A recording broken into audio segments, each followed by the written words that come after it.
Peter Hannan is a Canadian composer, opera director, and recorder player based in Vancouver. He has composed music for the recorder, and he's known for his work in the field of electro-acoustics, as well as sampled music and his compositions for modern opera.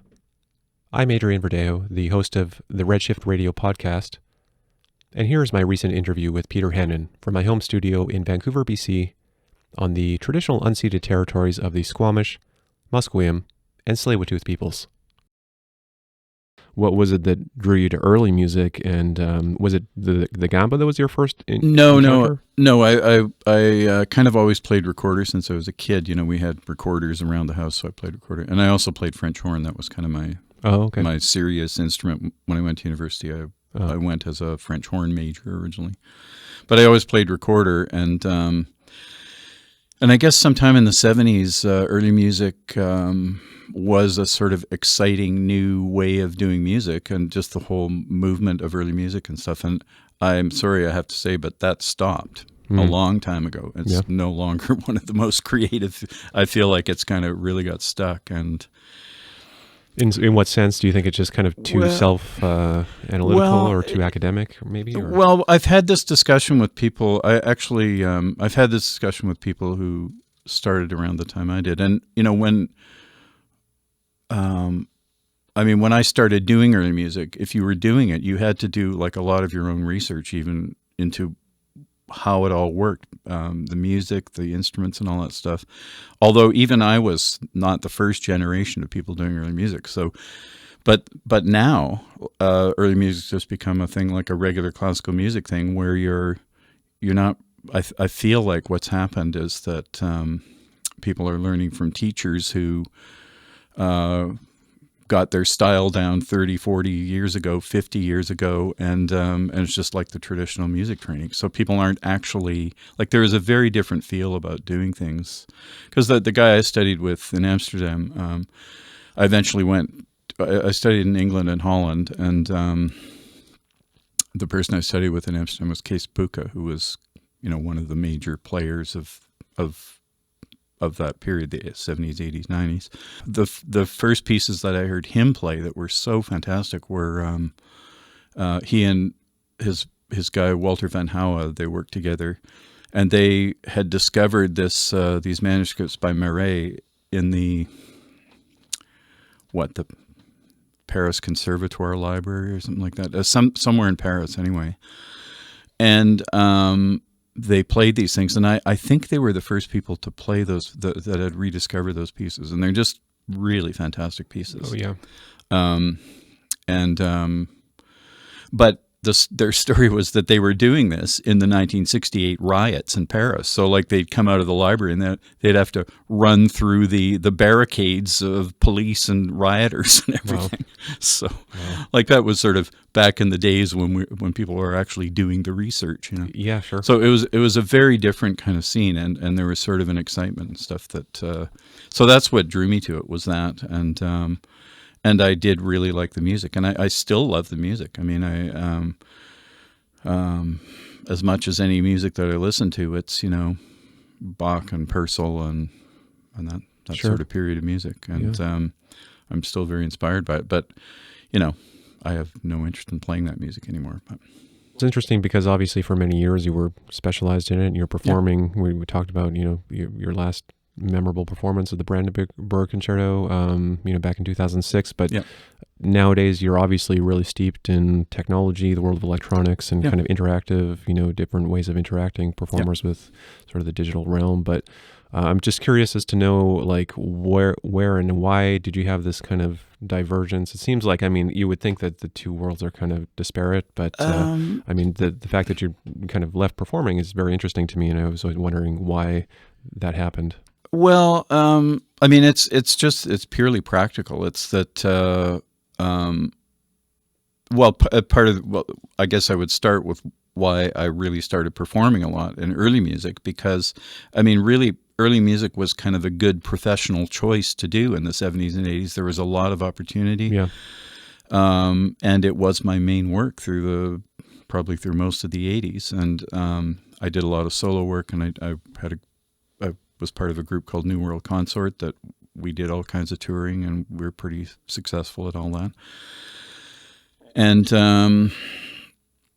but the problem with that is like, and then I was also interested in composing, and the problem is like doing that kind of touring and actually having a real composing career are not compatible, not compatible jobs, because anytime a big tour was coming up, so was a big deadline, and they were always conflicting. And there were a few years kind of in the late 80s where I was actually going a bit nuts. So I decided, I made a couple of CDs right at the end of the 80s, and I thought, okay, I sort of stopped pushing performing and stopped pushing touring and all that stuff. And I mean, I still did performing when it came up, but I didn't, and I only did it if it didn't interfere with composing. But you mentioned the last thing I did, which was the Fourth Brandenburg with the Pacific Baroque in 2006. I hadn't been performing much, and Mark Desterbe asked me to do that, and I thought, wow, that's such a great piece. Yeah, I'd love to do that. Except, like, it is a really hard piece, and I underestimated how much practicing I was going to have to do to get it up. And that was also the first year I worked at Stratford, writing music for a play, and that writing gig turned out to be, like, I wrote an hour and a half of music for that play, and it was with Peter Hinton. It was Duchess of Malfi, and we did this kind of major complicated production. Anyway, so the way that thing worked is I didn't have anything prepared to go to Stratford. We did the last gig of the Brandenburg the next morning. I flew to Stratford. I got to Stratford. They said, oh, you've got 3 hours in the theater with tech tomorrow night.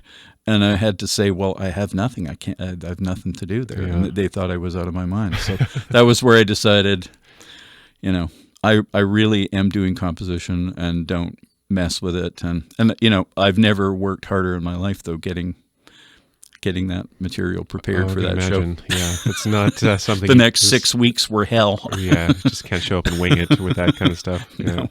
At this time in the late 80s, where you had kind of all, this decision, like you said, you were going to do full-time concentrating composition and pivot away from performing with the groups you were playing with, or solo. Were you playing your own works at that time or writing for your own? No, I was doing, one thing I was doing in the 80s, as well as all the early music stuff, is I was actually touring on my own. Like, I wrote a bunch of pieces for myself to play in the 80s. And so I played them.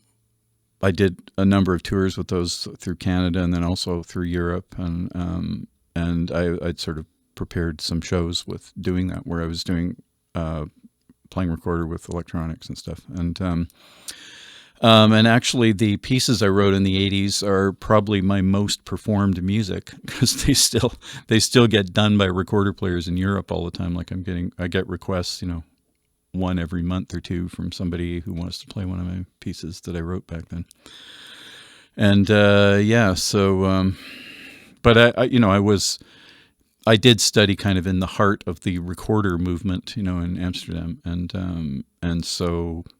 there were a couple of kind of major recorder festivals to do with new music for recorder, one in 88 and one in 98, and I played at both of those, and I think those things, people noticed what I was doing. And so it's sort of weird that at this point, those pieces keep getting played, Very cool. Yeah. It is. What was the nature of the electronic side of things at that time in the 80s with the recorder?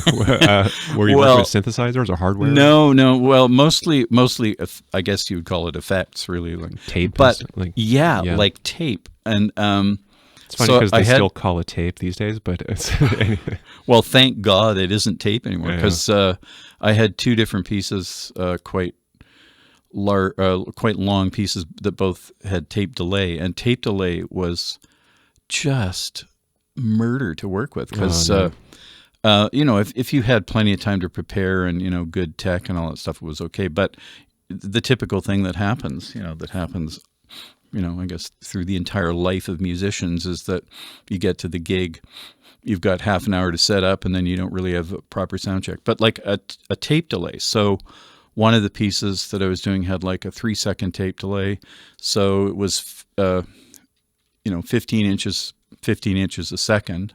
So your tape heads, if it's a 3-second delay, it has to be 45 inches apart. Oh. And I was pretty specific about wanting 3 seconds. Sure. And so you'd have to have 2 tape machines. You'd have to have somebody. I mean, I knew how to do it all, but like I'm also worried about playing a concert. I really didn't want to have to screw around with that. So anyway, you got to measure out your 45 inches of the playheads being separated by 45 inches, and then just getting it all to work and stuff. And if you're used to doing it, it's not a huge deal. So I would be there, overseeing. Anyway, it was just so digital delay couldn't come soon enough for me, and so. Sure. Digital delays started coming in really in the late 80s. I mean, I was still doing that in maybe 86 or something, but within a couple of years. And so, but the early digital delays wouldn't, like even now, it's hard to find a delay that does 3 seconds. Yeah, sure. Exactly. So in some ways, the tape delay was... in a way more flexible in a strange kind of way. Yeah. But man, it was just hellish. And mostly I didn't really have, like all the times I played those pieces, I didn't have any major disasters with it. But, wow. But very fortunate, yeah. I'd heard all the stories of like the old Roland Space Echoes and Echoplexes, and although they're very kind of nostalgic and cool to have around and to look at, anybody who lived through that time is so grateful for what technology has brought. Just the convenience of not having to sit there and, like you said, grease the tape heads and like, change the tape every single time. And well, the thing is, like the gear is just so much better now. And like when people want, vintage synths, I go, why? Yeah. Why? Like I owned a DX7 in the 80s, and it was a fantastic instrument. And I owned a DX7, and I owned a number of the other Yamaha FM things like the TX802 and TX81Z that are basically offshoots of the DX7. And maybe I'll eventually get to tell you about reviving a piece I wrote in the late 80s. But I got out those old synths recently to see because that material that I wrote in the late 80s was still on those synths. But like they just sound like crude. I have no interest in reviving those instruments at all. I think you mentioned that like there were some interesting microtonal features in the DX7. Yeah. Well, the DX7. I mean, the thing is, there's absolutely no reason for a synth to be an equal temperament. And actually, one of the really formative experiences I had in going into electronic music was I heard Terry Riley performing in 1982 at this. There's an amazing festival in Bremen in 1982 that just all kinds of stuff happened. I met John Cage. I met Walter Zimmerman. I heard Terry Riley perform. It was just like one of those events that I'm so glad I went to. But the Terry Riley was that piece is still available on recording. It's a fantastic piece. It's called something like 10 Voices of the Two Prophets. And prophets is a kind of a pun because he was using these Prophet 5 synths that were microtuned, and he was singing. He'd been studying Indian singing. So it's sort of, the songs are in English, but they're sort of Indian inflected stuff. But hearing these synths with the microtunings just blew me away because, and Terry Riley tends to use basically just intonations. So these sound like organic instruments. And it was the first time I'd heard synths that really sounded like organic. And I just realized what you could do. So that was in 1982. And then my first DX7 was the DX7 II, 1987, but you could do microtuning. And I didn't want to buy a synth that couldn't do microtuning. And Yamaha was one of the first of the kind of synth revival that you could do that. So that was my first taste of that. Nice. We were talking about some of your operas. Can you tell us about in what sequence you wrote? I know when I first met you was for performing the Marquis de Sade with Vancouver New Music Festival here. Yep. Was that the first opera you wrote, Peter, or was that the second one? The Gang was the first opera I wrote in 96, 97, in there. And we did that. That got done in Vancouver, and then we also had a run in Toronto, or a second production in Toronto. And that was for 8 singers and 2 percussion, guitar, 2 keyboards. And it was a very loud kind of piece. So obviously you work a lot with singers. You've worked Yeah. a lot with singers. Were you always a fan of opera or the tradition of opera? Were you commissioned specifically? How did that come about? I wasn't really a fan of opera, but I did like the idea of doing music theater essentially, and like the traditions of opera. A lot of it just seemed. I wasn't drawn to it particularly, but I don't know. I don't even know exactly. I guess it was just sort of circumstances where I met the right people who were interested in doing that, and I just went ahead and started doing it. And music theater. Well, I've stopped doing it on a larger scale level right now because it is so difficult to find enough money, and I actually wrote 5 operas. I've written 6 operas. And I can never keep track. 3 of them haven't been produced. Like two large scale ones were not produced because they were they were both done kind of in the late aughts when things started going bad money wise, and both of them I would say went down because of management problems. And I won't say more than that. Sure. Yeah. And I've got 2 operas sitting there that we could produce tomorrow. But, yeah. Wow. So yeah, I mean, it's just such a grand scale of production between the singers and the. Well, the thing is, what made me feel better back then was on Stephen Sondheim's website, he lists all of his pieces, and he lists the ones that got produced and the ones that didn't get produced. And there's the ones that didn't get produced there's an amazing amount of pieces that he wrote that didn't get produced, and that's part of writing music theater is that a lot of pieces just won't get produced because it's complicated, expensive. There's so many people overlooking the thing. They take such a long time that by the you start the piece. Well, this is what happened with both my not produced operas. You start the piece with one set of producers, then people take over the producer jobs, and then they don't want to do that piece anymore, and so it's just very complicated, and like you're sort of riding this tightrope to get to the end, and I used to joke that I won't even comment on how the thing's going till closing night. Yeah, because I've had problems on closing nights. Oh, I would imagine, yeah. Anything can happen at any time. Anything can happen. So I've just, I've kind of got it out of doing that. But I did just write a piece for the chamber choir with electronics and choir, and it was a pretty substantial piece, 35 minutes and complicated, and it felt a bit like, it was like a mini opera in terms of, not in terms of the form really, but the form is more like a cantata or something, I guess. But just in terms of the preparation and the complexity, and counting on the producers to come through and all that, which they did. What is the text or the theme of the piece? The theme is death, actually. So when I write pieces for choir, I write my own texts, and they've tended to go towards the kind of philosophical. Sure. And so I wrote, the first piece I wrote for choir and electronics was, I wrote a piece in 2005 for Musica Intima. And that piece was about love and sex. So, 15 years later, what's next? Death. Death, there you go. But what was great about this thing with the chamber choir is that the new conductor, Kari Turunen, is... he's just been fantastic through the process, and so what happened with the Musica Intima piece is I did write it in 2005. We did a few performances back then of it, and then they were going to perform it live again in May 2020, and we know what happened with that. It didn't happen. So what they decided to do, though, was to do a virtual version of it.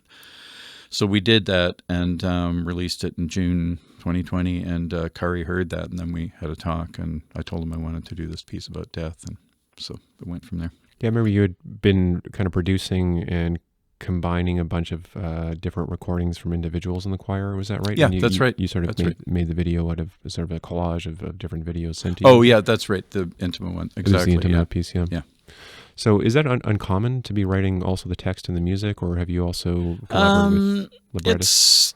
It's uncommon. It's not unheard of, but it is a bit uncommon. But I've always I've always written words and everything as well. So with my opera pieces, it makes more sense to me to be working with a theater person. Because you've got a just like a music theater piece is a piece of theater, and I just feel like you need people with theatrical experience, like how things work in the theater and stuff to make that actually work. So. You've done a lot of work with soloists and also small groups. Do you have a preference? I mean, probably practically and maybe stress-wise, it's easier to work with this fewer numbers and that, as compared to an opera. Like you said, there's just so many moving parts. But has that been kind of the focus of your direction in recent years? Is focusing on individuals and soloists? Well, yeah. I mean, partly it's partly because I do love doing music theater pieces and large pieces like that, and that just. I mean, I know that's still being done, and people, of course, are producing new operas. I just kind of stepped back from that because it's just, the way things are done right now, quite honestly, when I see how groups are doing things, like the kind of budgets they have and stuff, like I've been there and done that, done underfunded pieces. I'm no longer interested in doing underfunded work, and it's just so frustrating when that happens. It was also partly my experience at Stratford, because Stratford is a place that, as you're aware, it's kind of like the biggest arts organization in Canada, and they just have proper facilities to do everything. Yeah. And what happens at Stratford is it almost feels like there's too much rehearsal time. I mean, and this may be too much of a technicality, but at Stratford, when you do a show, there's like 10 or 12 previews. And like I think both of my larger scale operas didn't really have previews. And previews are vitally important because critics can't you can't write a review of a preview. Like, that's just, in the business, you cannot do that. And it's a false economy to not have a preview, because that means the first performance is actually a rehearsal, and that's what's always happened. Anyway, at Stratford, you have 10 previews, or it might even be more than 10. Wow! But by the 8th preview, and working with someone like Peter Hinton, like after every preview, there's major notes, and we're like tweaking every little cue, and I sort of got to really appreciate. No, we're gonna take that down 1 dB. Yeah, sure. And like, I have to admit, I'm not sure that I'd ever paid attention to 1, 2, or 3 dBs in my own work before. But Stratford, actually, the tech at Stratford is amazing, like fantastic tech. And so at Stratford, if they take something down by 1 dB, you can actually hear it, which you're supposed to be able to hear it. Yeah, So anyway, like at Stratford, so what happens at Stratford is the show that goes on opening night is what you planned. And that never happened to me before in music theater or any kind of theatrical work I did. Yeah. We got to do some kind of show. It had some kind of effect, but it was not, I wouldn't say it was the show we really planned. And in Stratford, you do the show you planned because you got enough rehearsal time. And that really changed my attitude to how things should go. And so when you present your show that way, the show you planned, then still some people like it, some people hate it. It's the usual. Yeah. But at least it's what you set out to do. Yeah. And it was so different than my normal experience. So I'm probably, maybe a bit of a snob production-wise, where I'm not interested in doing things where they won't be what I planned. Yeah. Yeah, why should you be? I guess you put all that time and effort into something. And I'm getting old enough to I'm just not going to do stuff that I'm not 100% behind. Yeah, and probably taking years to get to that point of being able to choose your projects and also the collaborators you work with, I assume. Tell us about your role as an educator, Peter, which is where I met you also at the college some years ago. I know you were teaching music technology and composition. Were you ever also an instructor, either privately or with the college, for recorder or French horn? Oh, yeah. Well, never French horn, because French horn, I dropped out of that as a profession pretty early on, because I was actually very lucky when I was 19, 20, 21, that age, to be doing a lot of professional orchestra playing, because I worked, my first real professional work was with the Winnipeg Symphony and Winnipeg CBC Orchestra. I grew up in Winnipeg, and I could just see it was very fun playing in the orchestra and everything. But I could see I didn't want to do that as my career because, quite honestly, most people in the orchestra hate their jobs, and I wasn't becoming a musician in order to hate my job. Yeah, and the orchestra is this last refuge of serfdom or something. Yeah, because like the art forms all have their different kind of rules of how you proceed. Like in orchestra, you cannot even now question what a conductor says. You can't, when a conductor says to the flute, I think you need to do this, this, and this, and this, the flute player can't say, but I was kind of thinking about it this way. No, it's not a democracy there. No.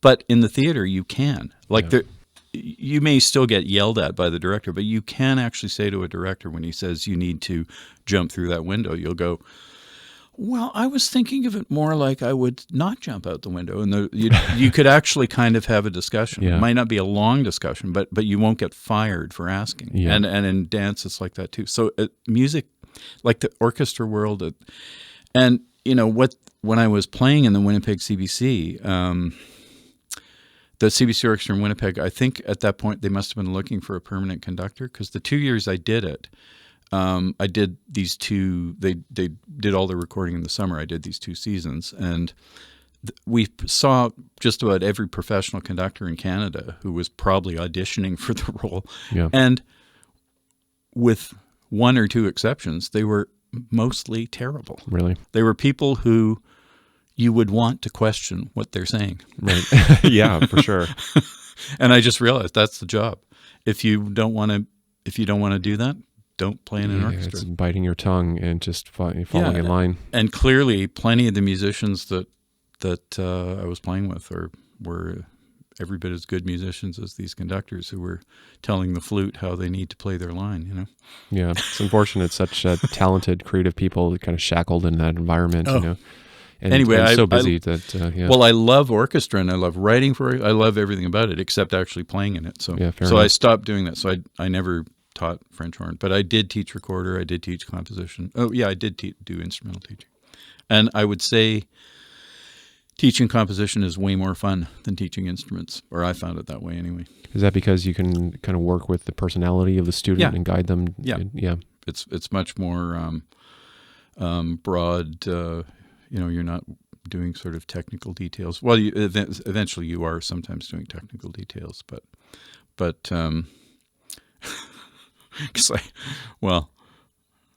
I'm sure. Well, Frederick Rzewski's dead, so he won't hear this comment. But I hung out quite a bit with Walter Zimmermann for a while, who famously refused to study with Stockhausen because he thought he'd be ruined. But anyway, Walter had a job teaching in Liège in Belgium, and I was once hanging out with Walter, and he said, hey, I'm going to go teach in Liège this afternoon. You want to come along? So I did, and Rzewski was co-teaching with him, and it was just funny because this kid had brought like an orchestra piece and this kind of major, large-scale work, and Rzewski's looking through it and taking a long time looking through it, and then he goes, are you really sure you want a B flat there? Like, really? Well, good noticing the details there. But it's just, really? Because Rzewski, I don't know if you ever... I actually ended up knowing Rzewski quite well because we kept sort of running into each other in places. And he was a guy that really had major, strong opinions about everything. And he was very... he was not a bad guy at all, but he really had he had strong opinions that could blow you away, And actually, well, the funny thing about Rzewski is, or the interesting thing about Rzewski is, he sort of got hooked up with Igor Levit, that piano player, and he's been playing these big Rzewski pieces, and I guess maybe Rzewski even wrote a piece or two for him at the end, but Igor Levit was saying something like that too, like he's beyond crusty. Yeah. And he'll certainly let you know what he thinks. Sure. Yeah. As a composer, though, both with my experience and talking to you also personally, you seem to have allowed a lot of free rein to the performers, and the main concern is that you seem to want to make sure the piece works, in a practical way, right? Well, yeah, it's there are varied opinions on that because I do think it's important that performers are happy with what they're doing, and so, maybe this is more from the theater end, but I worked with well, I don't know if I should even say any names, but a playwright I worked with at one point when we were sort of in the gnarly bits of composing this piece. I was saying that like I was saying something like, if performers aren't happy with your piece, you're going to get a shit performance, and that's just how it is. And you can't, but he said, "Oh, you can't listen to performers ever." Oh, Jesus. But he was a guy that was never a performer. So, yeah. And, maybe my bias is a little bit too much towards making sure that performers are happy. But I know that's how it is. Like, if performers are happy with what they get to play in your piece, it's going to go way better. Yeah. And there's this kind of historical power struggle sometimes between the performer and the composer, where it's sort of like, well, it's just right now though the main problem is that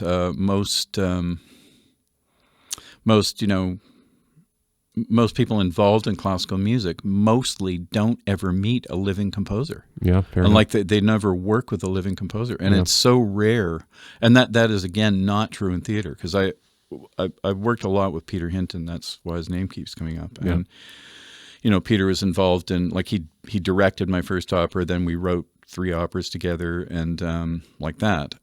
But he also was involved in developing new plays with young playwrights and stuff. And just the way it was just a normal thing that you've got young playwrights around, people creating stuff, and it's just normal. And what I have to say actually about Kari Turunen, who conducts the chamber choir, is it was a kind of rare and refreshing experience in Canada to have a conductor of a piece where he clearly is used to working with living composers. And it's a very different attitude. Like, I'm there, I wrote this, I did this, I made this, and that has a certain value that that should be respected. Yeah, yeah. And it's amazingly often with classical musicians, you have this thing where there's not quite a recognition that you actually wrote this, and yeah, sure. Absolutely. And there's a sort of reserve or remove or something, that. Yeah, it's sort of conservative attitudes maybe that linger for some time. Well, it's just the reality of classical music is that that mostly what gets done is not contemporary work. Yeah. I mean, you're an exception, but maybe you don't even consider yourself a classical. You are a classical musician, but you're many other things too. So yeah, and I think that maybe that blanket term has changed or evolved in some ways, and necessarily has to. I do think in the last 3 years, with everything that's happened, that sort of the industry has asked itself a lot of questions. We're talking about sort of these power dynamics and historical sort of, ideas of serfdom and class, and all these sort of very big questions that are kind of built into the nature of classical music, and, the types of people that are drawn to it and are brought up in it. But, we're all kind of pushing for change, I think, a lot these days, and trying to include diversity in different ways. Have you seen, you must have noticed over the past couple of decades working so closely with musicians and in different organizations, just certainly in the last decade, but even more so in the last few years, I think that there is this kind of positive change in the movement in a different direction from, what we're so used to in historically. Yeah, well, it's very complicated for sure, and I think it's really the whole business of reconciliation. All that, I think it's incredibly important, and I just don't quite know. Like, I was just talking to somebody about decolonizing classical music, and I don't even know if that's the correct term or way of thinking at all. Because the only way of decolonizing classical music is to shut it down. Because, and one of the things I had when I was, part of the reason I stopped playing recorder, it was at least partly that I was pulling out of doing early music, because early music, I started having a sort of sociological problem with playing music that was meant for, putting the king to sleep or whatever. Like even the Brandenburg concertos, they were written sort of as a kind of some kind of peace offering to the Duke of Brandenburg or whatever it was. Exactly. Like it's not music of the people in any way, shape, or form. No. And I started kind of having a problem with that. And like if you're a person with a European background, like in Canada, that's our legacy is that we come from that aspect of Europe, the Europe that was based in royalty and monarchy and hierarchy and all of that stuff, and the music often is like that. It's not really of the people. Yeah, and you're right. I think the idea of decolonizing is maybe not that well defined. Like you said, if these systems and these traditions represent such the opposite of everything that people are championing, then we shouldn't expect people to be drawn to this tradition. We should try to construct something new, or try to, start from the ground zero, and build. Yeah. Well, I don't like I'm kind of at the, I'm more towards the end of my career. I'm 70 years old. I'm almost 70. So, I'm more near the end than at the beginning, but by a long shot. So, things operated in Canada for sure. Just an assumption that classical music was sort of just the proper music and everything. And that persisted very long. And, I've certainly done plenty of, Canada Council juries and all that kind of stuff well into the aughts, where just the overriding assumption is that classical music is where it's happening. And classical music really defined by, the European, forms and structures and all of that. And I won't even go into detail about some things that I would have heard in Canada Council juries about, somebody trying to do Iranian music or something. We don't do folk music here. Yeah, and probably not even that long ago. I mean, you're right. I think there's not that long ago assumption that the pinnacle of artistic achievement has to be this kind of very limited scope of Western classical music that was inherited from Europe, like you said. I mean, I do think that is changing in some level. I have to imagine that, yourself working with so many young artists and coming from different backgrounds of electronic music and popular music, as I do encounter people in the educational field, that actually really bring a lot of insight to me, with my experience as well. It's like, the young people really have a lot more of an overview of what is kind of the temperature of society these days. Whereas, those of us that are kind of been through the academic system and kind of jumped through the hoops of professional life for so many years, whether we like it or not, I think we do kind of conform in some ways to the forms and the models and traditions. Yeah, well, it's, there is some kind of transition going on. I'm glad that you're so optimistic. I'm not sure I am. I'm trying, but yeah. But, well, we both worked at VCC, or work at VCC, which is a place where most of the people who go to school there are not trying to pursue that classical tradition. And really my best students have been people more in the rock and pop and, indie rock and alt folk and all kinds of stuff. But none of my really successful students have been classical musicians. And I never would have imagined, 40 years ago when I was starting my professional career, that's what I would end up doing. But I did. Yeah. And I think with technology and, we're using Ableton and different DAWs and all these different tools that we have, the idea of like writing it down on a pen and paper and presenting a score is kind of archaic in that it's a useful part of the process, but it's not, I think, the be all and end all anymore, Well, that's interesting because I did have an interesting experience to do with this piece I just did for the chamber choir, because the electronics for that piece were delivered with Ableton. But the person delivering the electronics, they were basically triggering these samples in Ableton. And but they kind of needed to read music to know when to do it and all that stuff, and they had to work with a conductor. So the person who was going to do it for me, Emily Millard, just got a job in Selkirk at Selkirk College. Oh, great. Nelson. So anyway, so she didn't do it. So finding somebody who combined those skills, because people who use Ableton mostly don't read music. Yeah. Because Ableton is not a note reading kind of environment. And and for myself, like I mostly use Ableton for composing, and then often these days, actually, for the last maybe 10 years, I've been mostly, I would say the majority of my music's been electronic, and some of it never needs notation. It's just stuff that I do that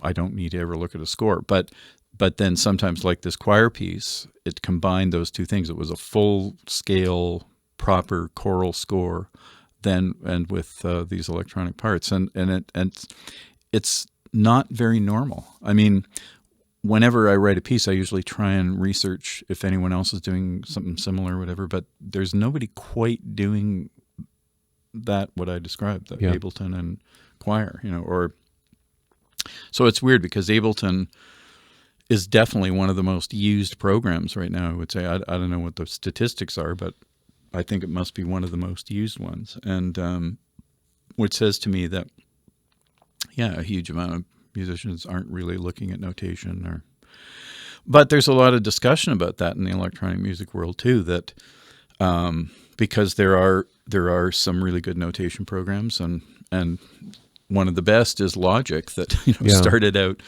in the late '80s as a notation program, and then became one of the major recording programs, and kind of lost its notation chops. And then in the Logic 10, which came out a few years ago, they finally kind of recovered their notation chops, and it's actually good for notation again. But so it's a matter of discussion and there's funny discussions on these electronic blogs and stuff I read, like notation, like it's actually a really useful way of communicating information to other musicians. It's surprising. Just everything comes full circle again, I guess. Yeah. So tell us about the recorder, or the redot quarter. Yeah. Talking about that. So we were talking earlier about my last professional recorder gig being the 4th Brandenburg Concerto in 2006, I think it was. And I actually put away my instruments. I didn't touch a recorder until really recently. But what happened was just before the pandemic, this Italian company put out a Kickstarter for this Bluetooth recorder. And it was $100. And I thought, this might be kind of fun. So I put down $100 on it. I thought, not much. I'm not going to lose much. And I expected nothing. And they kept putting it off and putting it off and putting it off, and sending out these emails that were actually kind of infuriating, full of excuses and all that. So anyway, finally, well, then they started selling it out there in the market before us who'd put in the Kickstarter got our instruments. And so I wrote this really quite pissed off note to them going, "What, you're opening this to the market and I don't have my instrument yet. What the hell?" Anyway, so I finally got it. It was about a year ago. It was, so last fall sometime. And I got it, and it turns out it's a fantastic instrument. It's like, so this company it's not really an instrument company. It's a tech company, and that might be why it's so good. Like the technology really works. The Bluetooth, I've had experience with, I think, 4 different Bluetooth controllers. It's the best one by far. Yeah. It's just totally, absolutely accurate. No latency, no cables. No latency, no cables, no nothing. And as a recorder, it's surprisingly good. Like, it's actually a very fun instrument to play. It feels like playing a recorder. Because for years I played an electronic wind instrument, the Yamaha WX, different instruments. And those are very, very good instruments and all that. But they're not even close to as fun as this, and because those instruments are MIDI, they're not quite as responsive, and Bluetooth is, I think that's the way to go for this kind of instrument in the future. Although I think maybe the reason this instrument works well is the actual instrument part of it. The recorder is actually quite simple, and then so if you I don't know how that would work with a more complex instrument combined with Bluetooth. I don't know. Have you been composing with this instrument yet? Well, yeah. Well, what happened was,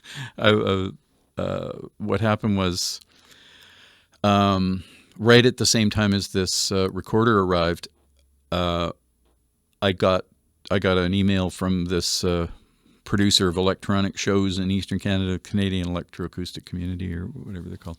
Anyway, I had written a piece about 30 years ago for the MIDI wind instrument, and it was a piece with microtuning, and it was a piece I had discovered these aulos tunings for the Greek aulos. There are seven scales, and these were the story of those scales is in the Harry Parch book, and the woman who did this research was called Kathleen Schlesinger,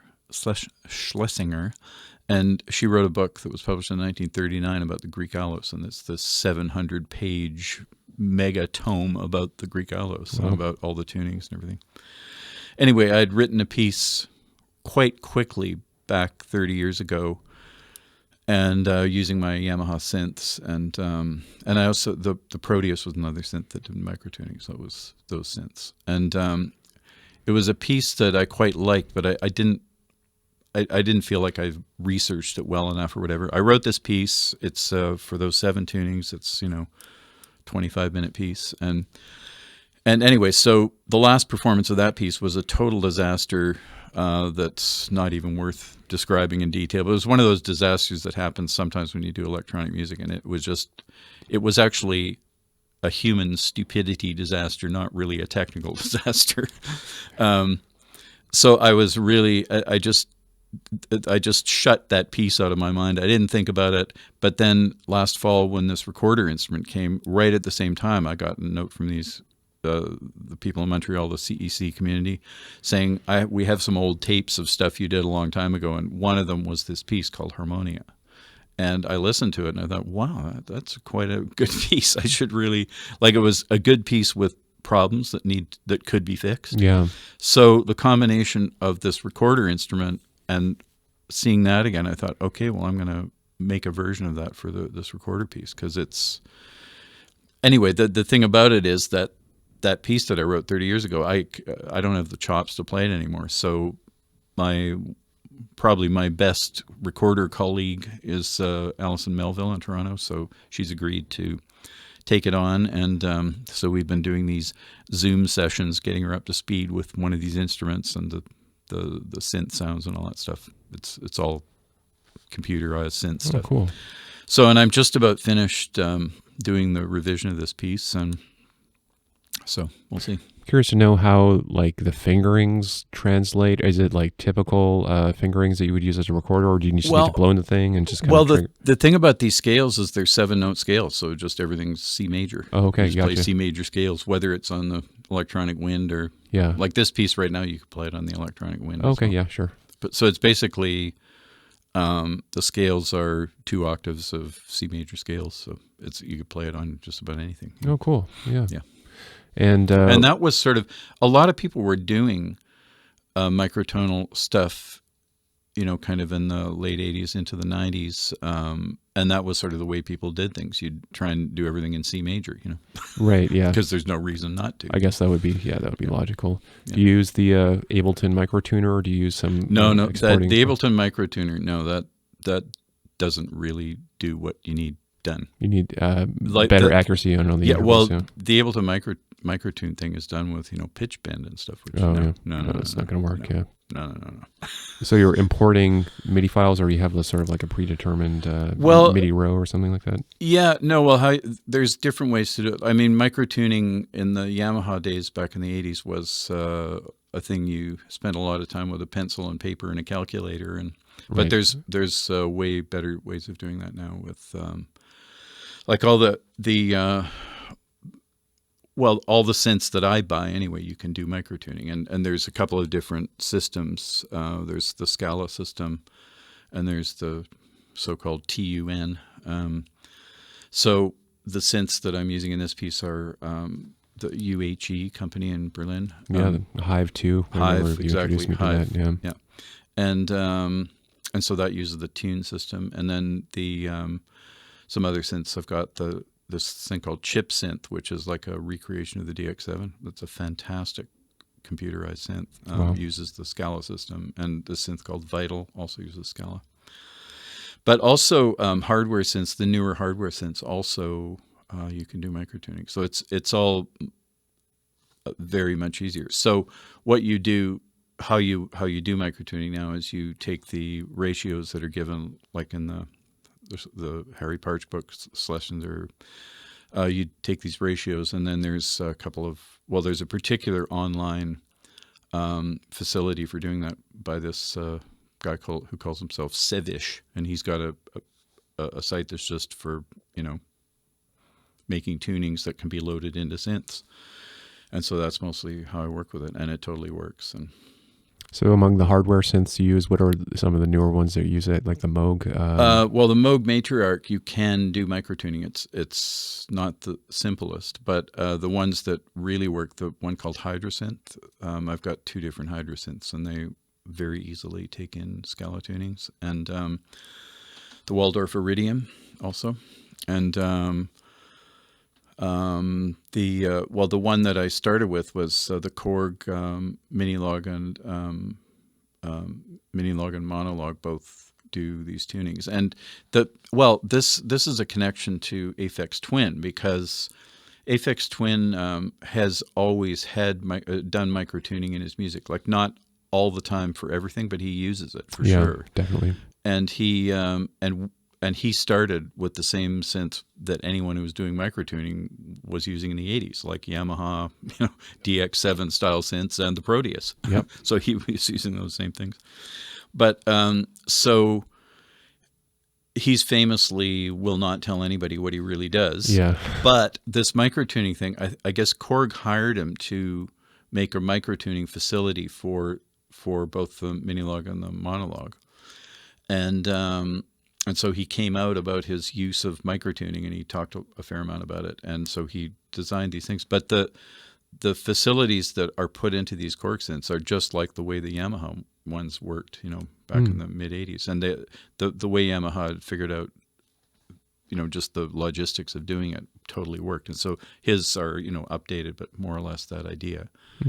So I started with hardware synths in the last few years, starting with that, with the Aphex Twin thing, and then these other newer synths. But there's lots of synths on the market now that do microtuning, and I would not.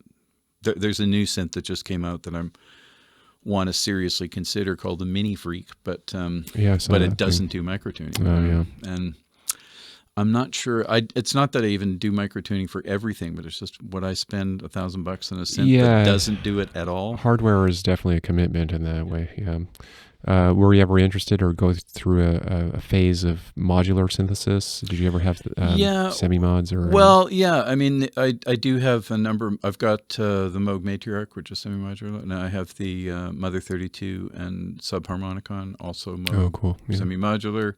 I've got the Make Noise Zero Coast and Zero Control semi-modular. And the thing is, I learned on one of the synths I learned on was this Buchla synth that was owned by Martin Bartlett, who I worked with a lot in the 80s and into the 90s, and who taught at SFU and so on. And unfortunately, he died very young of AIDS. He died, he was in his 50s, but I learned on this synth that Martin had worked for Buchla before he moved to Vancouver. He had worked for Buchla for a couple of years, and I think when he left Buchla, Martin got one of these. He got Buchla gave him a. I think he got one of the first digital synths that Buchla made that I think never really got mass produced, but Buchla also gave him this thing that's now called the Model 200 or whatever, that you'd pay $20,000 for. So Martin and I did a lot of work together. He would play the digital synth, and I played this modular. And the thing about it is, it had no sequencer, no keyboard, nothing. Everything was patched internally. It's all patched, yeah. Yeah, and so that's how I learned, like, pretty hardcore, and I loved that synth. And now, you can buy it for 20 grand, but another company called Tip Top Audio has paired with Buchla to make cheaper versions of these things. But it's going like modular and all that stuff. It's like, the semi-modulars are a gateway drug to something that's way too expensive. Yeah. And I'm not sure if I was 20 years younger, I'd go for it. I'm very tempted because that whole Buchla sound and way of working and everything, I love doing it, and it's still pretty amazing, but I'm not, anyway. Yeah, I just kind of check out the online communities of people with like rooms full of Euro-Rack gear and stuff like that. And it's like, yeah, definitely easy to fetishize that stuff. But the reality is most of us are just not, we don't have the space for it. Maybe also it certainly takes us out of the price range. Well, it's also, the Moog Matriarch is kind of my main synth that I've got, kind of on my keyboard stand that I use every day, because it's also a fantastic MIDI controller, actually. It's a really great keyboard. But the synthesis part of it, like,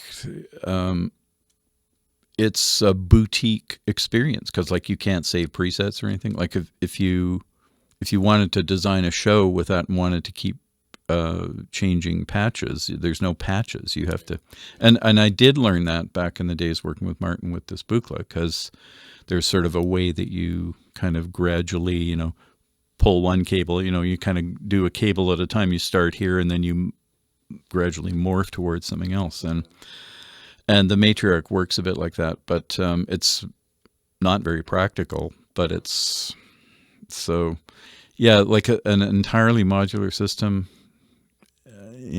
I think I might be too old for that. Yeah, who did I see that was getting into it?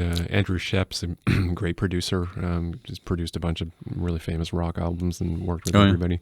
But I think he said during the pandemic, he just finally indulged and got himself maybe like a Buchla, maybe a vintage Buchla or something like that. But he says something he wanted to do for many years, and for the same reason, just kind of like strayed away from it because he knew it was just going to be engrossing. But definitely very interesting. And I imagine with that, with hardware, especially like you said, the limitations and the specific way of working affects the creative process, the compositional process, where in a computer environment you have every option available to you and more, and maybe in some ways, harder to focus, maybe, I find anyways. Well, hardware synths are fantastic. I love synths, and I can hardly stop myself from buying them. I've got like 15 synths or something, and I don't use them enough, but they are so satisfying to use. Like it's sort of the tactile nature of because I do buy synths where you can have a tactile feeling, because there are synths actually.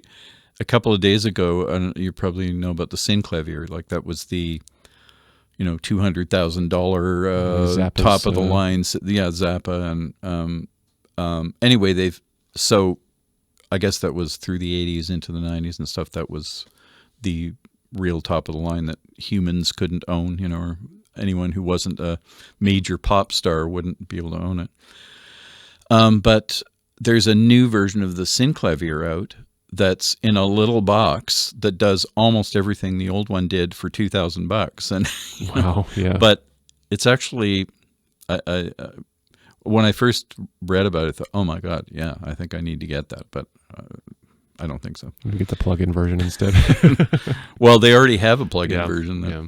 Anyway, so the problem with the new hardware version is there's not enough tactile stuff as far as I can see. I mean, the old one used like floppy disks, didn't it, or something like that? There was some archaic format, yeah.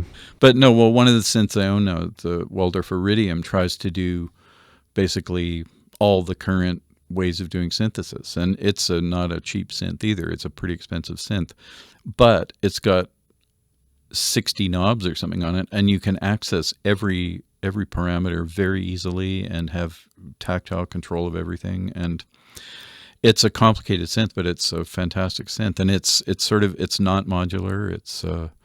But one of the other things, when I'm buying a synth these days, is I would want, like what a lot of synths have now, is ways to connect to modular, semi-modular, like with, control voltage. And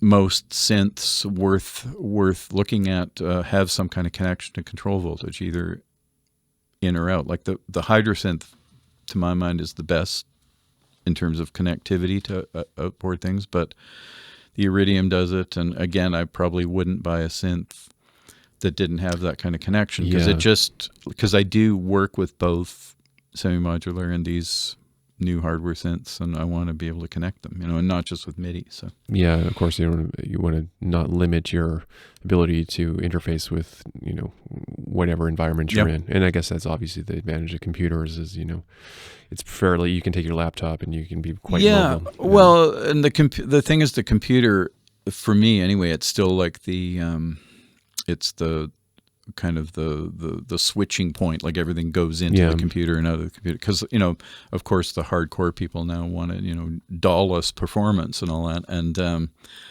I don't even know why that matters really. But do you think that's because like we were just describing, there was this kind of like maybe you want to call it like more of a human connection and just moving knobs and having this kind of tactile thing for those of us that play instruments and have grown up in that experience where we were using software but not wholly, and also that there is this kind of generic thing about using plugins and just sort of hearing the same sounds where they're sort of pre-manufactured, even with all the tweakability. There's something about that, and the environment feels a little bit sterile maybe. What do you think is the cause of that? Well, I don't know. I mean, one of the things with it's a really strange world right now, because I mean, I kind of use both things equally, and if you have really good software synths, like there is good in whatever way, there is good. The bottom line is they're as good as any hardware synth, like totally, the best, but in a different way. Like it's not exactly like people seem to want somehow a one-to-one. Is this better than that? Well. Or is this aspect better than that aspect? Well, that's not even the point. It's a different world. Yeah. And they're both really useful worlds, because I guess a lot of like doing something like I just did with this choir, or the piece I wrote for you, having the ability to have a lot of musical activity, a lot of tracks, like orchestral level kind of stuff going on with one laptop is pretty good. Of course, yeah. Like it's a pretty great environment to work in, and you can make all that stuff sound pretty fantastic, Yeah, there's no limit to what your imagination can, in Ableton or interfacing with other, external software plugins. I mean, if you have the knowledge and some of the, the background into what you want to do first, there's almost never a time where it can't meet you halfway. I mean, like mostly they've kind of really, there's plenty of ways. Well, there's ways around it, but yeah. But the thing is, like always, working with computers and electronics and all that. Like, there's always things where you go, why doesn't it do this, or why doesn't it do that? What you call this music? Yeah, snags do come up, and it can be frustrating as well. And also, it's just sort of the idea of staring into a monitor for many hours at a time can sort of drain the life force out of you, is the creativity, in that as well. I don't actually find that so much. I mean, I have to limit myself maybe, but I think that there's like a similar conversation in the guitar world, as the electric guitar world in recent years, about digital modeling versus like the real thing, analog stomp boxes and tubes and all this kind of stuff. Yeah. And the conversation has gotten so stale in that. But I do think also, like maybe even in the last decade, it's changed so drastically that the one-to-one comparisons are almost imperceptible to the human ear. And like you said, I mean, it maybe just is down to the user experience. There's no better or worse necessarily, but I think it is just a step up in the technology. Like, I don't think you could have said that 10 years ago. You could hear the digital artifacts. Yeah, no, for sure. I mean, I started, I was very interested in Ableton when it first came out, which was in 2001 or 2 or something like that. And I think I got a copy of it around then, very early on, but it sounded terrible. Like, it really was not, I didn't feel like I could use it. And then it was about 2005 where I started using it. But actual what I was using it for was like, recorded clips and stuff, like sampling, basically. Yeah. It's true that computer synths like VSTs and all that stuff, those weren't really ready for prime time till 2010, maybe, something like that, somewhere in there. Maybe a bit earlier than that, because when I worked at Stratford, actually, one of the great things I got to do at Stratford were I was saying the Stratford Tech is so fantastic. So the theater I worked in, both years I worked there, was the Tom Patterson Theater, which is a long, narrow kind of space. And there's like 32 independent channels of sound surrounding the whole room.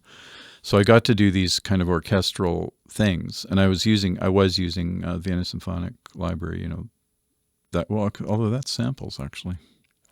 Yeah, I mean, I guess real computerized synths, it hasn't been that long that they've been good. 10 years, maybe. Yeah. But now they are real, like a lot of them are so fantastic that, Yeah. And strangely, some of the best ones are the Moog ones. Oh, yeah, really? Yeah, interesting. Yeah, like the Moog so-called Model 15 and Animoog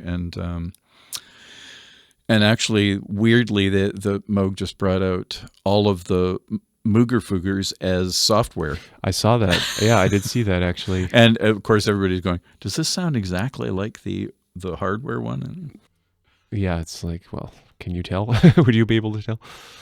Yeah, I guess their quality control has stayed pretty good over the years. But didn't you have an issue with one you had to send it back a couple years ago? The Matriarch, yes. Well, that is a thing right now with the whole world of, because it has occurred to me that in the 80s, I had top-of-the-line synths. I had a DX7, and my other top-of-the-line thing was a Akai S1000 that was kind of the sampler of the moment. And those things were, by today's standards, incredibly expensive. Like the DX7 was $3,500 in the 80s, which is now about $8,000. Damn. The Akai S1000 was about $5,000. Which would be like $10,000 in today's dollars. And if you put out a sampler for $10,000 now, you'd be, crucified. Yeah. But those instruments came, and there were no hardware updates. They worked. You didn't have to send them back. And both the Matriarch and the Waldorf Iridium, I had to. I'm on my second instrument with both of them because they had problems. It's frustrating. Which is. Well, I think it's just must be the pressure of the market and stuff. Like things get released really before they're ready to be released. And companies don't want to admit exactly, because the Moog problem, I had this really weird problem with tuning. The instrument just would go out of tune, like go crazy with tuning. Right. And so I replaced the Matriarch. I got a new one from Sweetwater, which was where I was dealing with. And the second one had exactly the same problem. And this just seemed like, what the hell? Wow. So the tech guys at Moog said, take videos of what you're doing. We want to see what you're doing. Yeah. And I think this was leading to what they did, which is they said, oh, we see you've got a USB cable plugged into the Matriarch. Why don't you just take that out? And I did, and there was no more tuning problem. Oh, Jesus. So they don't want to admit that it's a problem. They don't want to admit they know that's a problem. Yeah. But so I have never had that problem again. Oh, interesting. But the USB thing is kind of useful, but I don't use the USB. Yeah, It's got regular MIDI, Yeah. But that's just bizarre. Yeah. 2 in a row. That's really shitty. And then the Iridium, sort of a similar thing. I got the Iridium, and after about a week or something, it just wouldn't turn on. wouldn't stay on. You'd turn it on, it would come on, and then it would just turn off. Oh, shit. Well. So I had to replace that too. So I think there's just huge pressure on companies to bring out stuff that honestly isn't ready. You mentioned this choral piece, and you mentioned reworking this piece with a recorder. You're sort of semi-retired for some time now, right? Well, I'm only retired from my teaching just job. From teaching, yeah. Obviously, you've been composing quite a lot, yeah. What other projects and plans do you have in the works, Peter, beyond the immediate? Do you have some down the road that you can conceiving? Oh, well, I do, but I'm not ready to talk about them yet. Yeah. But I started posting to Instagram a lot over the last year, and just new things with my synths and stuff. And so I'm kind of keeping myself busy doing that. And I'm hoping I can maybe eke out another couple of larger projects before I'm done. But the thing is that, when I said to my partner the last couple of weeks ago, I said, yeah, this choir piece, maybe, that's that might be, this might be my last project. She says, you say that, you've been saying that for 30 years. Yeah. Might be the last one. Because like in this business, you never know when are you going to be done? Sure, exactly. Yeah. When are people going to be sick of whatever it is you do? Yeah, as long as you have people that are interested in commissioning you, or that people that inspire you to work with, I guess that's sort of gives you the impetus to do that, and you have the time and the energy to do it. So it must be nice, I imagine, in the last few years, like you mentioned, since you retired from teaching, that you do have more time to really dive in. I do have more time. I mean, I tried to always keep teaching not too imposing on my entire life, but I did it sort of 2 days a week mostly. But no, it's I have way more time now. Yeah, for sure. Have you been traveling much since things have somewhat opened back up? Nope. Nope, just kind of hanging out. We haven't left Vancouver city limits since the pandemic started. Oh, is that right? Okay, yeah. And we used to go to Mexico every year. Yeah, Mexico we talked City. about that. Yeah. And hopefully we can do that sometime soon. Are you planning to? Yeah, you're planning to go perhaps next year, or just sort of we're not even. Yeah. We're just going day by day. Fair enough. Well, I mean, my partner's a doctor, and she in no way, shape, or form thinks that COVID's over, and there's no rush for anything. Yeah, anybody in the medical profession knows what's going on. Yeah. Even though we're kind of like going about our daily lives, you're right. It's just far from over. Yeah. I always just wonder how that's going to affect, concert life. I think, generally speaking, things are going back to, normal, but I think probably audience numbers are down. Perhaps people are maybe a bit more reluctant to go and sit in a small space. Yeah. Well, I think, it seems like rock music's doing fine. DJ music's doing fine. I follow a lot of DJs. But classical music, I don't know. Like this, I just don't know. Yeah. You have to be determined, I guess. Yeah. But the thing is, classical music's been having problems that have nothing to do with the pandemic in terms of people being interested to go. So hard to know. Yeah. Well, Peter, thanks so much for joining me today. It's good to catch up finally and chat a little bit. And thanks for asking me. Yeah, we look forward to working with you again soon. Yep.